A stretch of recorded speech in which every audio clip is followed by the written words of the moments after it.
तीन बहुओं के रवैये से सासू माँ बहुत परेशान थी। दरअसल बात ये थी कि तीनों बहुओं में किसी बात को लेकर अनबन हो गई थी।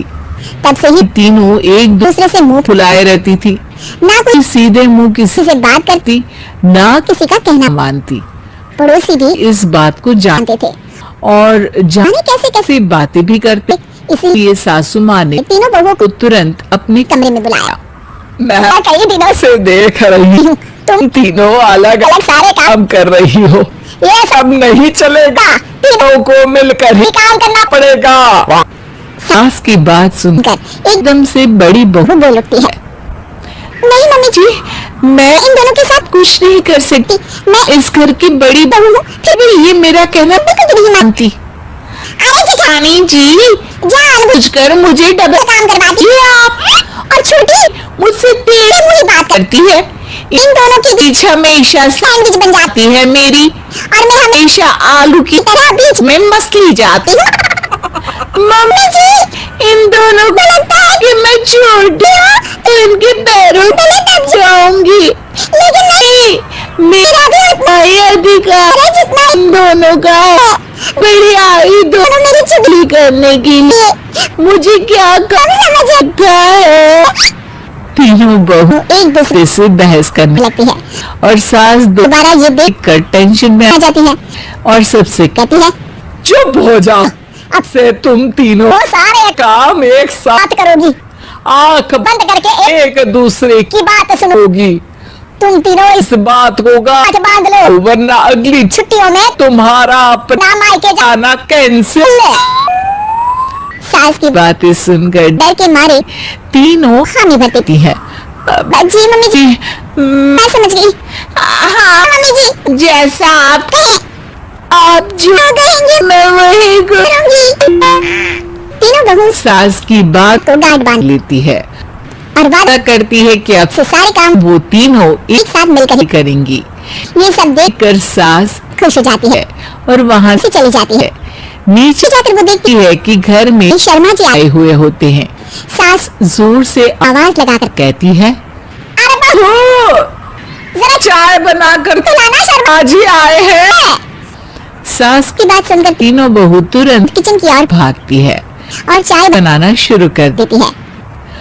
मुझे तो एकदम मसाले वाली कड़क चाय पसंद है, तो हम शर्मा जी के लिए मसाले वाली चाय ही बनाएंगे। नहीं दीदी, गर्मी के मौसम में मसाला चाय कौन पीता है?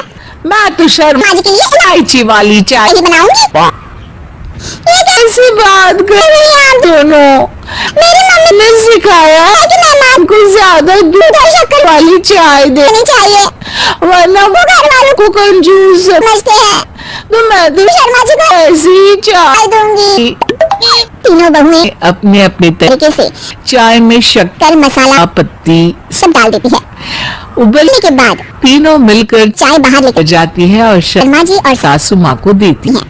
चाय पीने के बाद शर्मा जी सासू माँ को देखकर शर्मा जाते हैं और शर्मिंदा महसूस करते हैं कि आखिर उन्होंने चाय पीने के लिए हामी क्यों भरी।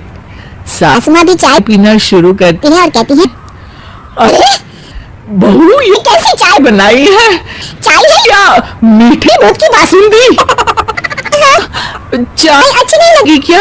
कोई बात नहीं, हम पराठा बनाकर लाते हैं। चलो अंदर। चलो आती हूँ मैं भी। नहीं, मेरा पेट चाय नहीं चौपट कर दिया, वही काफी है। पराठे से पोपट नहीं करवाना, मैं तो चलता हूँ। शर्मा जी चुपचाप पतली गली से निकल जाते हैं।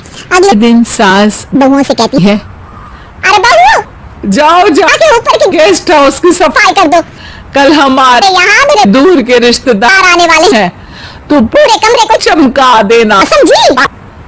तीनों बहू सास की बात को मानकर ऊपर सफाई करने चली जाती हैं और तीनों कमरे की सफाई चालू कर देती है। बड़ी बहू मकड़ी के जाले साफ करती है तो बीच वाली झाड़ू लगाना और छोटी वाली सर्फ डालकर जमीन धोना शुरू कर देती है। अरे दीदी जेठानी जी, अभी मैंने पूरी फर्श धोई और आप फिर से धूल नीचे गिरा रही हैं और मछली जेठानी जी आप भी झाड़ू की धूल यहाँ छटक रही है। अरे तीनों को साफ करना है। एक साथ सफाई करते हैं ना।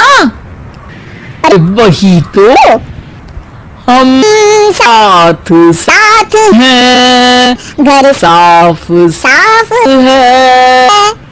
तीनों बहू ऐसे ही काम में उलझ जाती है और 2 घंटे तक एक एक ही कमरे की सफाई करती रहती है। बहुत देर से अपनी बहुओं को ना देखने के कारण सास ऊपर कमरे में उन्हें देखने जाती है। लेकिन कमरे में घुसते ही वो गिली फर्श पर फिसलने के कारण नीचे गिर जाती है। और मोरे मैया हड्डी मरोड़ के रख दिए और तो कमर ही टूट गई रे। तीनों बहुएं सास को उठाती हैं और बिस्तर पे सुला देती है।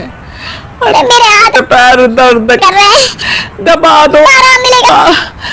आजी आजी माँ जी, अरे जी जी माँ जी, जी माँ जी। और तीनों बहुएं एक साथ सास के हाथ को दबाना शुरू कर देती है। है। माँ की तो चीख ही निकल जाती है और नतीजा ये होता है कि सास के बचे हुए शरीर में भी दर्द उठ जाता है। हाय राम, ये क्या कर दिया क्या तुम तीनों तूने? अरे मेरे तो किस्मत ही फूटी है कि तुम जैसी बहू है मुझे मिली। भगवान, पूरे शरीर में दर्द बढ़ गया है। अब तो पता नहीं ठीक है, चल भी पाऊंगी यार। माफ करो, मुझे गलती हो गई मुझसे कि तुम तीनों को एक साथ काम करने के लिए बोला सोचा था तीनों मिलकर अच्छे से काम करेगी, लेकिन बड़े बुजुर्ग से सही कहते थे कि 3 बिगाड़ा काम बिगाड़ा। लोगों ने ये बात ना आज साबित करके दिखा दी। तुम तीनों को तो समझाना खाना यानी और भैंस के आगे भी न बजाना है। तुम्हें अकेले अकेले काम करना है ना, तो आपसे तुम अकेले ही अपना अपना काम करो। तीनों बहुएं वहां से जाने लगती है। अरे कहाँ जा रही हो? आपने तो कहा कि अपना अपना काम करो, तो मुझे मुल्तानी मिट्टी लगानी है। अरे मुझे तो नहीं पॉलिश लगानी है, मुझे मेहंदी लगानी है। सास अपना सर पीट लेती है और कहती है अरे मुझे भी लगाना है कुछ। क्या माँ जी? क्या माँ जी? क्या माँ जी? तुम्हारे घर वालों को फोन तुम्हारी हरकतें बताने के लिए